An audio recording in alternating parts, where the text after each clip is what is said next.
Hello বন্ধুরা, আসলাম। কি অবস্থা, কেমন আছেন? আজকে আমি একটা ইম্পর্টেন্ট কথা বলার জন্য আসছি। আমি অবশ্য জানতাম না যে সিম গাছের লতায় বা পাতায় কিনা জানি না, লতাটাই আমার দেখেন এই যে গালের সাথে মানে আমি টেনে ছিঁড়তে গেছি, আমার গালের সাথে লেগে দেখেছেন দাগ হয়ে গেছে আর একদম কালো হয়ে গেছিলো, পোড়া দাগের মতন।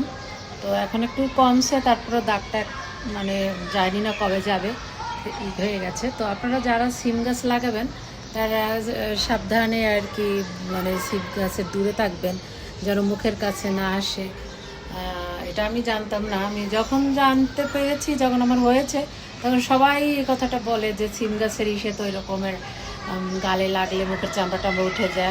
আগে কেউ বলে নাই আমাকে, এখন যে লাগা হয়ে গেছে এখন আমাকে বলে। যাই হোক, আপনারা যারা জানেন না তারা অনেক সাবধানে থাকবেন। আমি অনেক, আমার বারান্দায় সিম গাছ হয়েছে, মাশাল্লাহ ফুলও ফুটছে।